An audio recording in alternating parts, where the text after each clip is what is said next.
Hey, what's up mga kaballers? Maligayang pagbabalik sa aking channel. At pag-usapan natin ang balitang Warriors blockbuster trade na.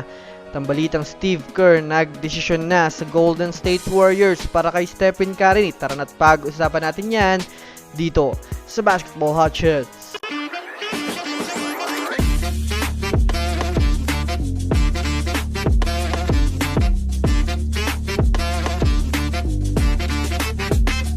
Una nga muna tayong dumako mga kaballers sa balita patungkol sa pagpirma nga po mga kaballers ni Patrick Beverley sa European team. Balita nga po mga kaballers na may posibilidad nga pong pumirma sa European team itong si Patrick Beverley. Ang tanong nga po mga kaballers ay bakit?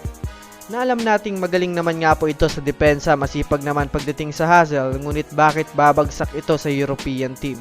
Well, para nga po sa kaalaman ng lahat mga kaballers, wala nga pong nagkaka-interest kay Patrick Beverley ngayon sa NBA sa kanyang pagiging free agent. Siguro nga po mga kaballers, ito ay dahil sa wala naman masyadong naiaambag itong si Patrick Beverley sa team pagdating sa opensa. Nakasalukuyan nga pong hinahanap naman ng mga teams ngayon ang pagkakaroon ng player na maaasahan talaga sa scoring. Kaya masabi natin mga kaballers na wala pang nagkaka-interest sa kanya na team sa ngayon.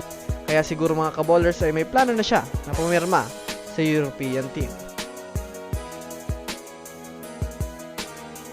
Samantala, dumako naman tayo mga kaballers sa balita patungkol sa kupunan ng Golden State Warriors. Kahit man nga po mga kaballers, abalang-abala ang Warriors head coach na si Coach Steve Kerr sa kanyang team USA ngayon, ay hindi pa rin nga po siya tinitigilan ng media mga kaballers na tanungin kung ano nga ba mga kaballers ang kanyang masasabi sa trade na gagawin ng Warriors ngayon. Ayon nga po mga kaballers sa kanya, kinakailangan nga daw nila makakuha ng isa pang superstar sa pamamagitan ng blockbuster trade na magiging katulong ni Stephen Curry sa Warriors at maaaring magdala ng team para mabigyan ng pahinga ang pangangatawan nitong Stephen Curry sa pagbuhat sa Warriors.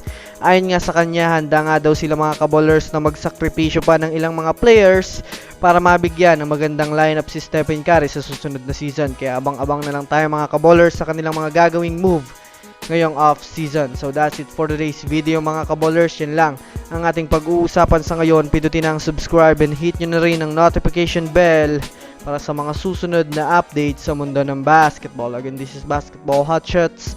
Thanks for watching.